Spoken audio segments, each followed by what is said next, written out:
Эзний хайр инрэл дуустдаггүй. Өршөөлт нь төгсгөлгүй. Өглөө бүр энэ нь цоо шиг. Таны итгэлт байдал юутай аваагаав. Хермоны шүүдэр өглөөний хөтөлбөр эхэлж байна.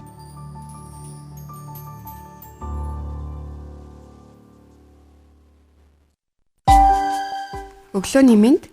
Өглөөний мэнд. Итгэл радиогийн эфирээс Хермоны шүүдэр өглөөний хөтөлбөр эхлэхэд бэлэн болсон байна. Эфирд пастор Сайна олон хөтлөгч Оми нар ажиллаж байна. Сонсогчдоо сайхан амарсан уу? Танд өглөөний мэндийг хүргэе. За, нэгэн сэрүүхэн өглөө. 3 градус байна гэсэн тийм. Тэгэхээр би та бүхнийг бас тийм дулаах хавцаа өмсч гараарай гэж хэлмээр байна. Яг л миний бодлоор өнөөдрчингээ юм байж магадгүй. Ер нь сэрүүхэн байх бах. Бодож юм л да. Тэгээ өчтөрхөн битгаар чи одоо халуун долоон болж байгаа гайхал ярьж ирсэн бол өнөөдөр сэрүүхэн байна гэж ярьж байна. Тэгэхээр бүгдээрээ итгэлийн амьдралдаа ч гэсэн тийм. Янз бүрийн одоо өдөр байна гэдгийг бол эхнээсээ хүлээн зөвшөөрөөд харин тэр хэцүү өдрүүдэд тийм. Одоо дэвчээртэй жаргалтай өдрүүдэд талархалтай амьдрахыг бас хамтдаа суралцаж бие бинийгаа дэмжье гэж уриалмаар байна. Тэглэх байх уу тэгэд. Би бас хоорондоо ярилцдаг те. Амьдралын аль ч улиралд явж исэн улирал өөрчлөгддөг ч гэсэн бидний эзэн бурхан бол яг л хിവэрэ байдаг шүү гэдэг тэр зүйлийг бид хамтдаа бас бие биедээ сануулж байх нь зүйтэй бах. Тэгээд энэ өглөө ч гэсэн биднэрт нартай өдөр байна, бас бүрхэг өдөр ч гэсэн байдаг. Гэхдээ энэ бүгдийн ямар ч өдөр байсан бид хамтдаа эзний өмнө ирсээр байх болно, эзний үгнээ суралцаар байх болно. Тэгээд хамт байгаа сонсогч танд бас баярлалаа. Тэгээд өнөөдөр бидний хамтдаа үзэх Библийн ишлэл бол чухал. Ер нь бол маш чухал ишлэл байгаа болохоор би та бүхнийг бас өнөөдөр Хермоны шүдрээр дуустан сонсохоос гадна бас Библийн энэ Лук номын 11-р бүлгийг бас өнөөдөр ер нь уншаарай гэж бас ятган бол хэлмээр санагдчих. Тийм тэглэв яах вэ? Бид Лук номоос суралцаад явж байгаа. Тэгээд өнөөдөр ч гэсэн хамтдаа Лук номоос суралцсан.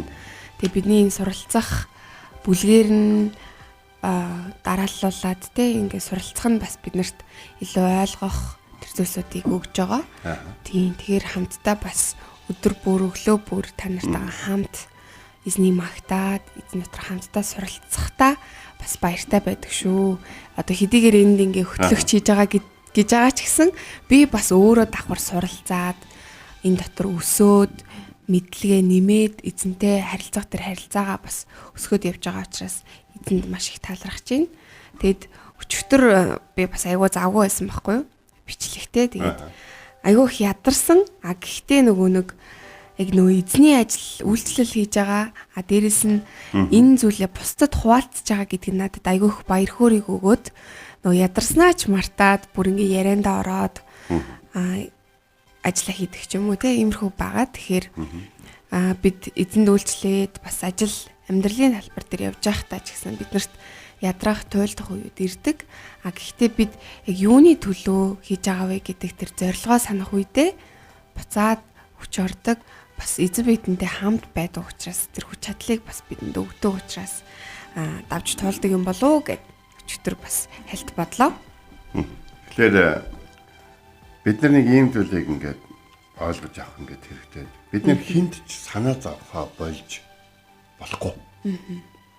Бас өөртөө ч гэсэн хэд сэтгэл хангалуун байх бас хэрэггүй. Хангалттай байгаадаа одоо өөрийгөө урамшуул илүү юу гэхдээ хизээч бид нар яг нэг бүрэн гээд хүмүүс ч бидний хангалттай гээд бид нар ч өөрийгөө хангалттай гэх хэмжээнд бол хүрэхгүй.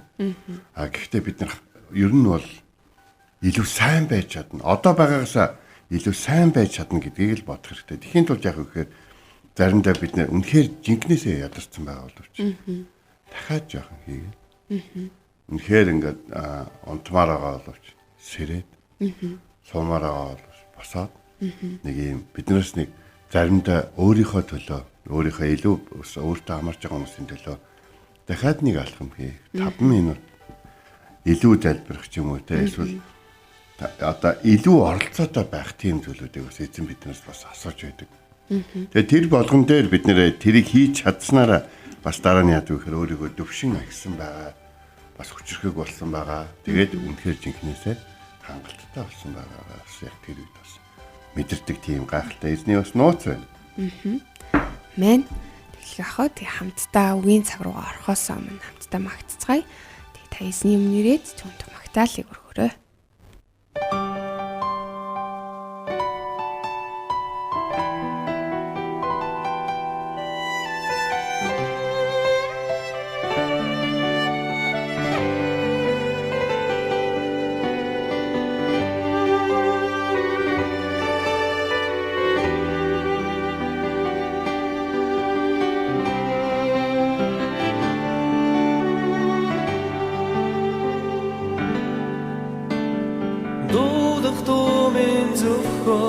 Таныг дуулнаа зүрх сэтгэлд минь зөвхөн та байдаг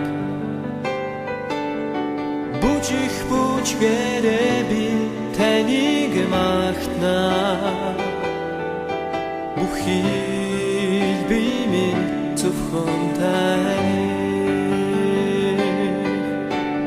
дуулах дуу минь зөвхөн таныг дуулнаа зүрх сэтгэлд минь зөвхөн та байдаг бүжих бүжгээрээ би таныг магтнаа бүхий би минь зөвхөн таны амандра амьсгал хүрээрээ сэтгэл бүхий би минь зөвхөн таныг магтнаа амандра амьсгал хүрээрээ зүрх сэтгэл бүхий би минь зөвхөн таныг магтнаа дуулах дуу минь зөвхөн таныг дуулнаа зүрх сэтгэлд минь зөвхөн та байдаг бүжих бүжгээрээ би таныг магтнаа бүхий би минь зөвхөн таны амандра амьсгал хүрээрээ зүрх сэтгэл бүхий би минь зөвхөн таныг магтнаа амандра амьсгал хүрээрээ зүрх сэтгэл бүхий би минь зөвхөн таныг магтнаа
таныг дуулнаа зүрх сэтгэлд минь зөвхөн та байдаг бүжих бүжгээрээ би таныг магтнаа бүхий би минь зөвхөн таны бүхий би минь зөвхөн таны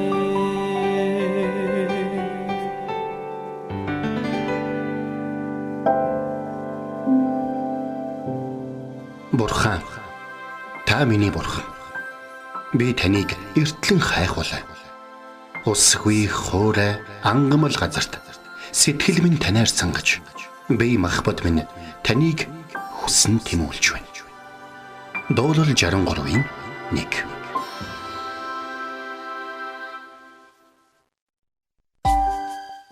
За өнөөдөр бид хамтдаа үзэх хэсэл маань бол Лук номын 11-ийн хэд вэ? 11-ийн 23. 23. За надтай хамт байдгүй нь миний эсрэг байна. Надтай хамт хуваалцдгүй нь тараагч нэг мөн гэсэн юм. Тэгэхээр Есүс энэ үгийг яг хизээ хэлсэн бэ гэхээр Есүсийн хийж байгаа гайхамшигыг хүмүүс юу гэж бодсон бэ гэхээр чөтгөрөө хөөж байгаа. Тэ? Бидний хуурам эхэлж байна гэж бол үтсэн байна. Тэгм гол энэ дээр нэг юм том асуулт гарч ирдэг л дээ. Чөтгөрөө хөөд. Агтуу. Тэ? Чөтгөрөөд хүмүүсийн хуурам эхлэхэд бол нэг нь зайлж, нэг нь одоо тэ зайлуулж байгаа одоо байдалтай харагдаж бидний хуурдаг байхыг үгүйсэхгүй. Өнөөдөр маш их олон ингээм хар талын одоо янз бүрийн шашны зам үйл хийдэг хүмүүсийн ингээд заримтай ингээд уулзаад үзэхэд тэднийг огт ямар ч хүч чадалгүй гэж бол хэлэх хэрэггүй юм байна гэдэг зүйлийг бол энэ олон жил эзэнд үйлчилж байхдаа би бол ойлгож мэдэж авсан. Харин нэг зүйл аврах эрх мэдэл ганцхан бурханд байдаг гэдгийг л энэ олон жилийн хугацаанд ойлгож мэдэж байгаа.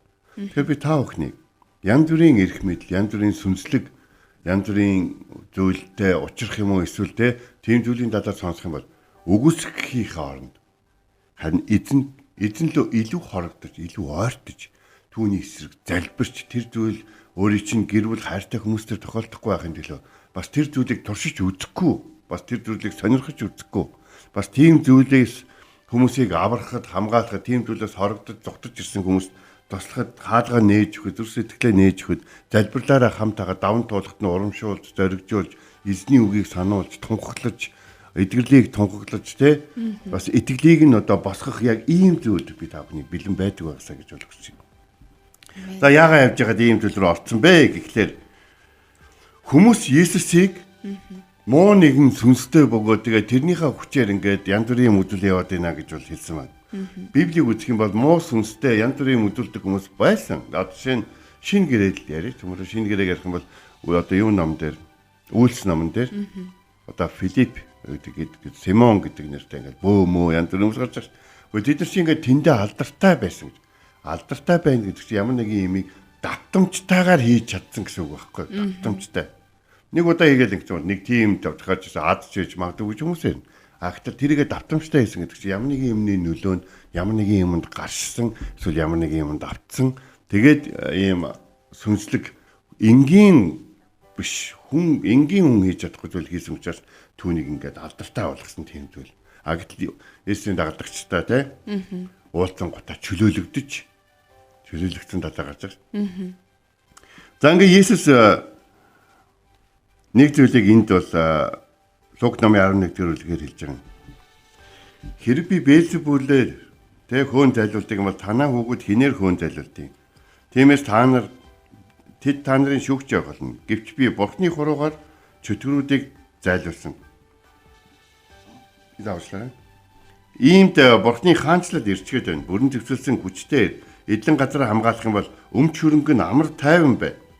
Түүнээс илүү хүчтэй нэгэн ирж довтлон дийлэхдээ өөрийнхөө найдварыг тавьж ирсэн бүх зэвсгийг түүнээс булаан авч олзоод тараах болно.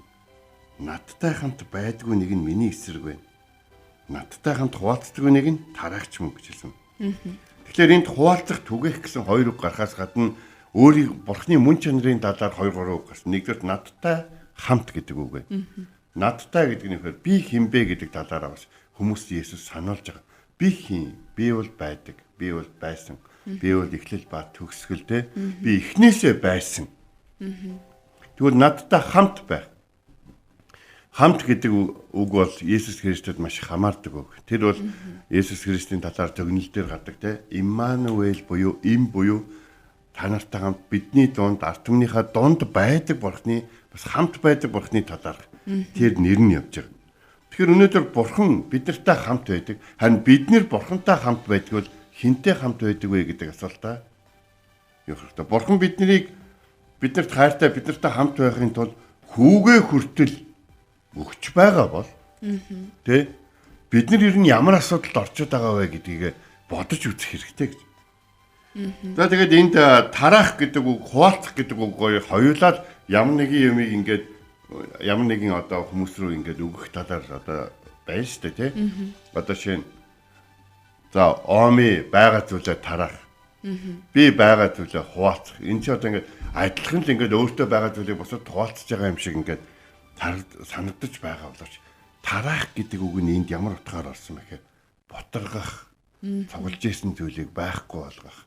Тэ зөв тарахдахгүй байх, хуурам мэхлэх, нүгэлд унгах тий. Одоо гэдгийг сайн зүйлийг хураан цуглуул, сайн зуршилтай болох, сайн зүйлийг одоо тууштай тохиролгүйгээр хийсээр байхыг таслан зогсоох гэх мэт ийм одоо үндсүүтэй үгийг хэрэглэсэн.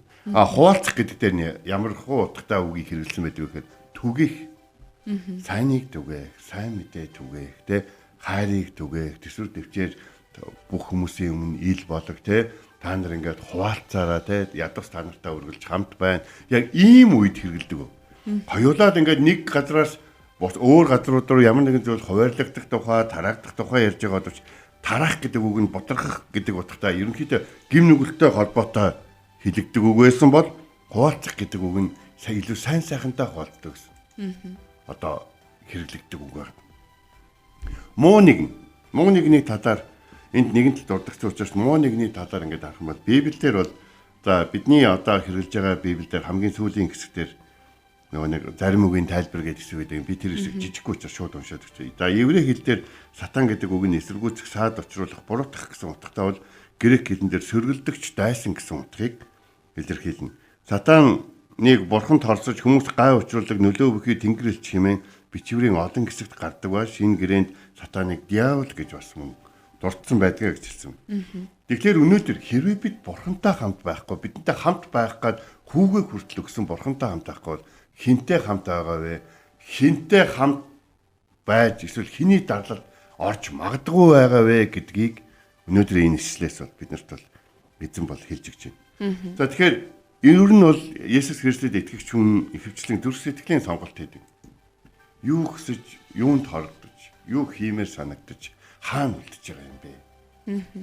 Юу хамт явъя гэдэг. Гөө би энд үлдээ. Гөө чи наадвалтай хамт юу хийх гээд байгаа юм бэ? Шал дэмий мэж явъя төмөрөө ингэж. Хэд олон удаа найзууд маань намайг зарим нэг газраас авч явах гэж оролдоход би зургуутаад үлдэжсэн дараа нь харагдчихсан. Бас олон найзгаа зарим нэг газраас авч гарах гэж оролдоход тэгээ зарим нэг хүмүүстэй хамт байхад нь одоо салгаж авч явах гэж оролдоход үлдээд тэгээ дараад нь загнаач чамаагүй аваа явдаг байжтэй гэдэг тийм сэтгэл бол үүдсэн. Та бүхэн ч гэсэн ийм амьдралын ийм хүндэтгэл зүйл тохиолж лээсэн баг. Бидэрт муу нэгний талаар бол мэдлэг хэрэгтэй. Муу нэгнийг эзэн даатгаад эзэн өөрөө мэдээд намайг хамгаалаад тэ давчаад хаалга онгоолоод миний өмнө гараад мөргөж ундаагаа явчихна гэж ерөөсөө бодож болохгүй гэж. Яг л эзэн өөрөө биднийг муу нэгнийг эсэргүүц. Тэр та нарыг үлцэглэн арслан мэд хайгаад явж байгаа. Би та нартай сүнсээр энэ үеийн төгсгөл хүртэл хамт байна. Харин та нар өөрсдөө надтай хамт байх уу? Би бол та нартай хамт байна. Харин та нар надтай хамт байх уу? Хэрэв надтай хамт байхгүй бол та нар миний эсрэг байгаа нэг гэсэн. Миний эсрэг гэдэг чинь миний үйл хэрэг болоод миний та нарын юу хийсний эсрэг түүнийг үгүйсгэж чинь гэсэн. Миний та нараа дамжуулаад юу хийхийг хүсэж чинь түүнтэй нэгдэхгүй гэдэг чинь миний үйл хэргийг та нар үгүйсгэж чинь гэсэн болж байна. Тэгвэл та нар одоо ерөөж, хуваад, цуглуулж, эргүүлэн авчиж зүрх сэтгэлийг нь бурхан руу эцгүүд рүү хандуулдаг тэр нэгэнтэй хамт байх юм бол эцгүүд хүүхдүүдийн хооронд нь салгадаг, хаглан ботрогдаг тийм нэгэнтэй та нар хамт байна гэсэн үг болж байна. Тэгвэл эртхэн шиг надтай хамт байж хуваалцвал яасан? Надтай хамт байх юм бол та нарт бусадтай хуваалцах бол асар их байх болно. Харин надтай хамт байхгүй бол та нарт тараах зүйл байгаа мэтсэн гэж санагдаж байгаа боловч яг үнэндээ бол тэр нь тийм сайн зүйл биш аа. Тэгээ энэ зарим хүмүүс тэгдэг аахгүй. Би гинт саад болохгүй. Би ерөнхийн өөрийнхөө байр суурин дээр ингээл байж те. Нэг юм хураа цуглуулсан юм алга, нэг хүнд өгөөд авах юм алга. Тэгтээ яг тэгээд ямар ч гэсэн бурхан намайг л аварсан. Тэгээд би өөрийнхөө хэмжээнд ингээд бай. Гэтэ яг үнийг хэлэхэд хайр, эв нэгдэл, итгэлийг өөрийнхөө амьдралд байгаа гэж бодож байгаа зүйлүүд бол эн чинь өмчилж өгдөг ингээд одоо энэ таних шүү гэж өгдөг зүйл шүү дээ. Энэ цаашаа тарагдах ёстой зүйл шүү. Энэ түгээгдэх ёстой зүйл шүү. Энэ хуваалцах ёстой зүйл шүү гэж танд өгдөг зүйл гэдгийг хэлмээр. Хэрвээ энийг хадгалж, энийг тарамдуулж, хэрвээ энийг ингээд өмчлөе гэж ингэж бодож байгаа бол та түнтэй хамт хуваалцдаггүй нэг юм байна. Хэрвээ та түнтэй хамт хуваалцдаггүй бол та тараадаг нэгэнтэй бас тараадаг нэгний зүрх сэтгэлтэй болж байна гэсэн үг байна. Тэгэхээр аливаа түгээгч, хуваалцагч нэгэн бол хизээ нэгэн цаг Есүстэй хамт хураалцах болно гэдгийг л бид аягүй санал болгож байна. Дуулал 126 дугаар эшлэлээр нөгөө байгууллагад нулимстайгаар ууттай өрөн ийш тийшээ алхдаг хүн тэ баяртайгаар хураан авахыг өдөр нэрнэ гэж хэлсэн. Тэгээ би таахан хэлээ. Та хүн хинтэй хамт байна, хинд хорогдож байна, юунд хорогдож байна. Та хуваалцаж болох зүйлүүд таны амьдралд өгөх нь үү? Эсвэл танаас болоод тардаг, ботардаг, эсвэл тараадаг те одоо юу гэдэг те нэг ямар нэг тийм маягийн зүйл их байна уу? Таны амнаас бусдыг босгодог, нэгтгэдэг, хооронд нь дуучилдаг их гарч байна уу? Эсвэл хүмүүсийг хаглан ботрохдаг, те нэг нь нэгнийх нь эсрэг болгодог, нэгнийх нь үнэлэмжийг нөгөөд нь хэлж бууруулдаг тийм үгс их гарч байна уу гэдгийг өнөөдөр өөрөөсөө асуухыг одоо урайлан сануулж байна гэж.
Бид өнөөдрийн үгийн цагаараа Луг 11:23. Надтай хамт байдаггүй нь миний эсрэг байна. Надтай хамт хураалцдаггүй нь тараагч нэг юм уу гэсэн ишлэлийн дагуу бид суралцлаа. Тэгээ бидний эзэн бол Иммануэль бурхан тэ бидэнтэй хамт байдаг. Тэгээ харин бид нар өөрсдөө түүнтэй хамт байна уу гэдгээ энэ өглөө дахин нэгтлэх өөрсдөө сануулах. Бурхан бидэндээ хамт байна. Харин миний зүрстгэл би өөрөө бурхантай хамт байна уу гэдгээ дахин нэгтэлж хамтдаа тунгаацгаая. Тэгээд бас бид түүнтэй хамт байснаар бусдтай тэр эзний сайн сайхныг хуваалцдаг тэр нэгэн байхад бас эзэн биднийг чиглүүлэх болтугай. Тэгээд нэг 2 жилийн өмнө нэг ийм үг ерөнхийдөө сошиалд нэлээд түгсэн. Би хэрэгтэй бол чи надтай харилцаа байсан тэр газар би байсаар байгаа шүү гэж. Нэг ийм нэг найзын гомдсон л үг юм да. Тэ? Дугаар маань хэвээр би нөгөө амьдралаараа амьдрал ингээл яг л ингээл тэ чи намайг хэрэггүй гэж надтай харилцаа байсан тэр газар би байж л байгаа гэж. Нэг юм яг сэтгэлийн бас нэг юм хүний үг байна. Би энэ үгийг өнөө өглөө энэ номлолыг ингээд эргүүлээд дахиад ингээд дамжуулахаас өмнө харж байхдаа бодсон байхгүй. Харин бурхны хувьд бол та түүнийг орхиж явна гэж бол байхгүй. Тэр тантай хамт бүх газар байгаа. Бүх газар гэдэг нь таны хорон мууг харсан хамгийн аимшигтай тэр газар ч гэсэн байгаа. Гол нь та түүнтэй зүрх сэтгэл зүнсээрээ холбоотой байсан уу? Та түүнийг тантай хамтаага хүлээмжшүүлж болж байгаа нөхцөл байдал болоод тохиолж байгаа зүйлдээ бурхан оролцохыг та зөвшөөрсөн үү? Та бурхныг зөв таньж мэддэг үү? Бид нарыг өмгөөлөх гэж байгаа өмгөөлөгчөөр хүн зодолж чадахгүй шүү дээ. Тийм үгүй? Тийм болохоор бурхан таны амьдралд ямар байдлаар оролцдог вэ гэдгийг мэдэх мэдлэг маань бидний түүнтэй хамт байгаад маш их нөлөөлж идэг. Ингэхгүй л юм бол надтай хамт яах гээд байгаа гэдэг ч юм уу те. Нэг тийм хүмүүсийн бие биенээсээ шаардаад гарахгүй бол тэгээд орхиод өвчдөг нэг тийм харилцаагаар бурхантай бол харилцах хэрэггүй. Та бурхан юм бол гэж. Тэр бурхан гэдгээ аль хэдийн баталсан. Харин та итгэгч юм бол танд аврал хэрэгтэй байгаа юм бол танд энэ амьдралд тохиолж байгаа олон зүйлийг ялалт хэрэгтэй байгаа юм бол түүнтэй яавал хамт байдаг вэ гэдэг талаар та бичээсээс болоод эзний үгүүдээс суралцаарай. Ингээ бүгдээрээ хамт залбирая те. Орчлын ертөнцийг бүтээсэн эзэн минь, намайг бүтээсэн эзэн минь, бидэнтэй хамт байдаг эзэн минь. Биднийг энэ өдөр яг байгаа газар болгоно. Та ивэж өрөөж өгч таньсгууж байна. Бид амьдралынхаа өдрүүдийг бүрхэг өдөр, нартаа өдөр гэж ярьдаг. Гэхдээ өнөөдөр шиг бүрхэг өдөр ч гэсэн бидний хувьд хамгийн сайн өдөр байж болно. Бидний нартаа гэж хүсдэг өдөр зарим хүмүүсийн хувьд хамгийн хэцүү давчдсан өдөр байж болно. Гэтэ ямар ч өдөр бай, тантай хамт байдаг өдөр байхыг хүсэж байна. Та бидэнтэй хамт байдагт баярлалаа. Бидний төлөө хүүгээ хүртэл загалмай дээр өгч бид тэргээр дамжуулан тэр хийсэн зүйлээрээ дамжуулан бидэнтэй харилцаагаа сэргээж бидэнтэй хамт байхыг хүссэн таны хайрын нэрээр талархан Есүс Христийн нэрээр залбирэн гуйлаа. Амен. Энэ хүрээд манай хөтөлбөр өндөрлөж байна. Итгэл радиогийн эфирээс Хермоны шүдэр өглөөний хөтөлбөр танд хүрлээ. Дараа эргээд уулзцгаая. Эзэн таныг харж хандах болтугай.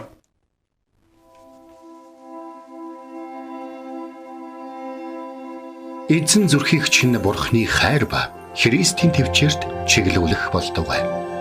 Хермоны шүдэр өглөөний хөтөлбөр танд хүрлээ.